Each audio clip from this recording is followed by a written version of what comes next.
এটা তো একদিনে এখন 200 করার প্ল্যান আমরা ব্যাটিং করতে পারবো না, এটা একটা লম্বা প্রসেস। আমাদের যে স্ট্রেংথ আছে, যদি 160 170 হয় আমাদের স্ট্রেংথ, আমরা সেটাই চেষ্টা করবো। আমাদের ভালো দিন যেদিন যাবে, যদি ওই অপরচুনিটি থাকে, অবশ্যই আমরা 200 টার্গেটে ব্যাটিং করবো।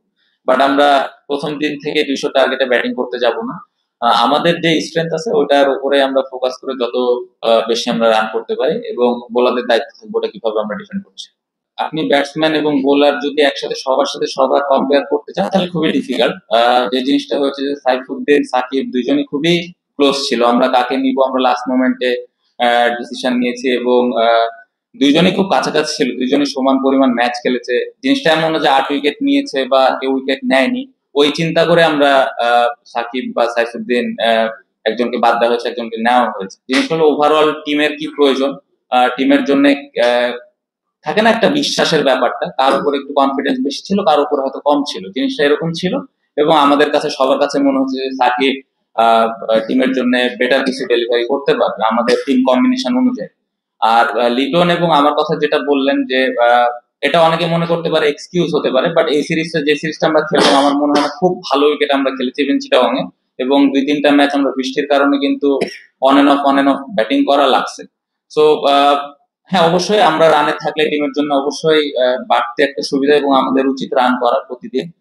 আমি যেটা একটু আগে অ্যান্সার দিলাম লিটনের ব্যাপারে, যে লাস্ট মোমেন্টে আমরা চাইনি যে কোনো নতুন একজন প্লেয়ার আসুক।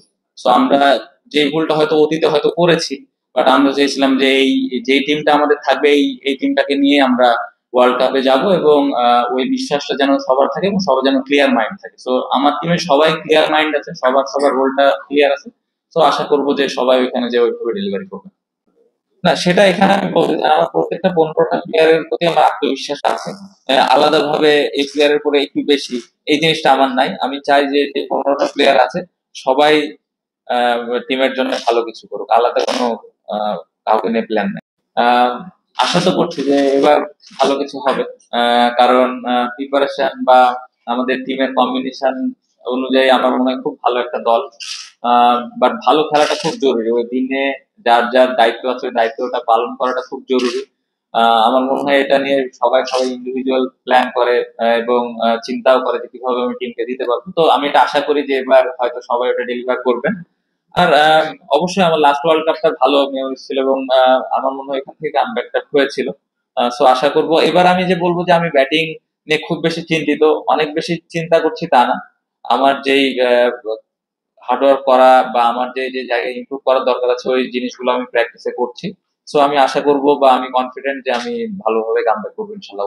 প্রথমত এটা তো আসলে জানি না, এটা লাস্ট ওয়ার্ল্ড কাপের ধারণা, বাট আমি এই বিষয়ে কিছুই জানি না। বাট